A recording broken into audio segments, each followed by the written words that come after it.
Hi, my name is Jazzy. Welcome back to me talking about movies. Today we're going to be talking about To All the Boys, Always and Forever, which is the third movie in the To All the Boys trilogy.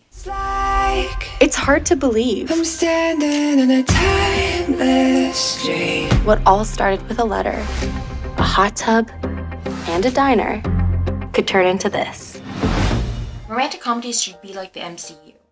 So far, only the Princess Switch movies and Christmas Prince movies seem to be attempting that, but we need more of them. And to be fair, this movie is better than all those movies combined, although that's not really saying much. Starting this review off with a ice cold take. In case you're not familiar with the To All the Boys movies, they center around Laura Jean Covey, played by Lana Condor, star of X-Men Apocalypse. In the first movie, Laura Jean wrote 5 letters, one to every boy she's ever had a crush on. One day, to her surprise, she discovers that all of her letters have been sent to each boy. One of the boys happens to be Peter Kavinsky, the most popular boy in school. However, at the time the letters were sent, she no longer had a crush on him, and actually had a crush on another boy who happens to be her sister's ex-boyfriend. When Peter learns the truth, he asks Laura Jean to pretend to be his girlfriend in order to make his ex-girlfriend jealous. To the surprise of no one, they end up developing feelings for one another and get together in the end. Now that all might sound very cliche, and to be honest it is, it's a product of the genre. However, a good rom-com manages to take those elements and make them entertaining. And if you haven't seen the third movie, I definitely recommend watching the first movie first. Although you could honestly skip the second movie, it's really not necessary to watch and enjoy the third movie. At least in my opinion. Now in the third movie, Laura Jean and Peter are high school seniors and are at the cusp. See, a lot of things I write sound like they look better on the page, but it's very hard for me to say it. So I'm gonna try. Laura Jean and Peter are seniors in high school and are at the cusp of graduating. They both plan to attend Stanford so they can be together during college. You know what I'm looking forward to the most about college? Never having to say goodnight. However, when Peter is accepted and Laura Jean isn't, this does cause a bump in the road. They do come up with a plan B when Laura Jean is accepted into Berkeley, which is close to Stanford. However, another bump in the road comes up when Laura Jean considers going to NYU instead.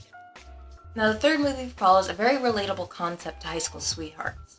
Not that I would know, since I didn't date anyone in high school. Shocking, I know. The film does a good job of portraying Laura Jean and Peter's dedication to staying together in college. The scene where Laura Jean imagines being accepted into Stanford and then imagines her future with Peter. And it's all very silly, and it's set to Wannabe by the Spice Girls, and it's both hilarious and sweet.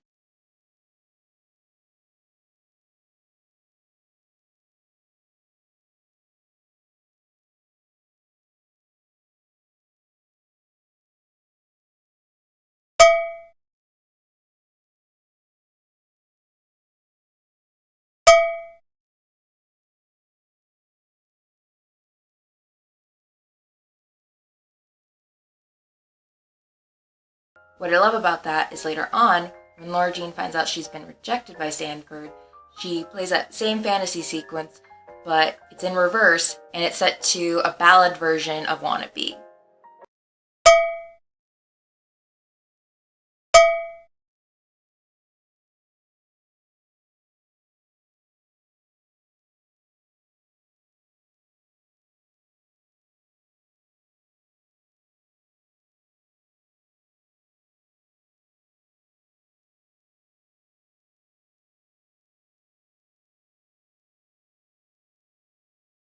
Probably the biggest reason the To All the Boys movies are so successful is Lana Condor and Noah Centineo's chemistry. Laura Jean and Peter are the definition of relationship goals. Lana Condor and Nora Centineo. Let's have a gay version of To All the Boys. To all the girls I loved before. They should do that. They should do that. Lana Condor and Nora... I keep saying Nora. Now I can't get... I really want that version now. Okay, gotta let that go right now. Lana Condor and Noah Centineo's chemistry is so palpable you can practically see the bubbles. You know, because chemistry reactions, chemical reactions. Okay, I'm not a chemist.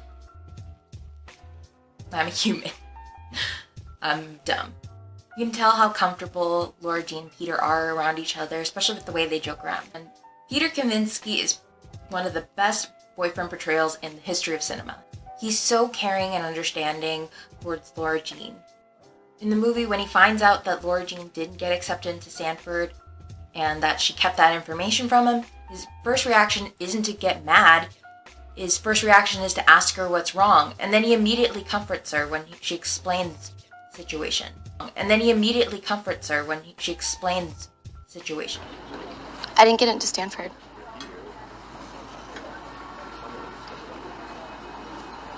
What?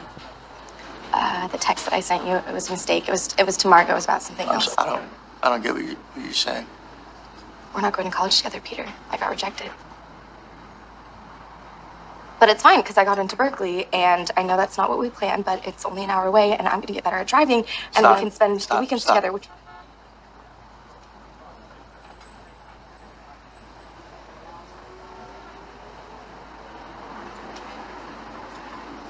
you okay?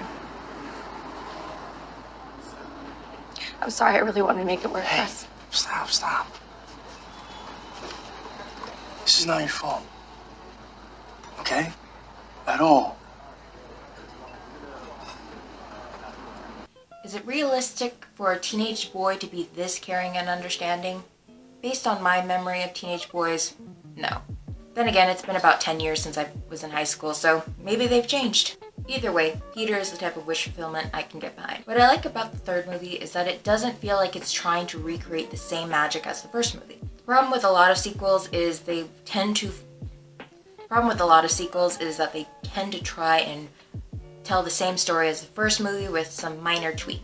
Also, when Laura Jean and Peter have their third act breakup, it's not due to a misunderstanding. It's due to a conflict in a real-life scenario. When Laura Jean decides to go to NYU instead of Berkeley, Peter is understandably upset. However, he doesn't immediately blow up at her. He's clearly upset, but he does try to be supportive. His frustration kind of bubbles out throughout the movie. However, when he does finally express why he's upset, he still doesn't blow up at her. He calmly tells her that he's upset that she chose to go to a school across the country from him. And when they fight, they're not screaming and yelling at each other. They're having a pretty rational conversation, which kind of makes it even worse when it causes them to split up. And you can understand both sides of the situation. Now, while the movie is of course about Laura Jean and Peter's relationship, the movie does take time to explore Laura Jean's relationships outside of that. In my opinion, the best rom-coms don't just focus on the main couple. The third movie allows Laura Jean to have several scenes with her friends and her sisters. She has a lot of great scenes with her best friend Chris and her former enemy Jen. There's a great scene where all three girls are having fun in New York City.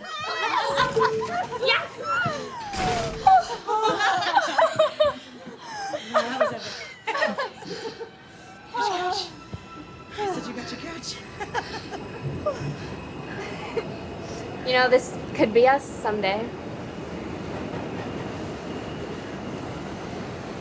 I could see it.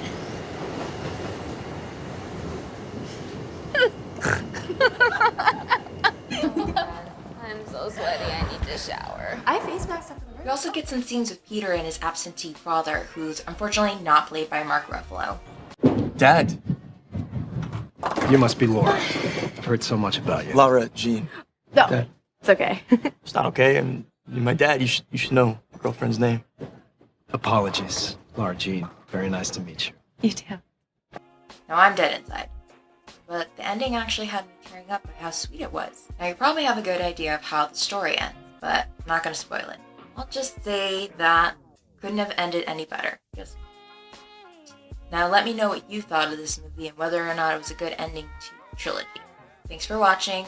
Please be sure to like, comment, and subscribe, and let me know if there are any other movies you'd like me to cover.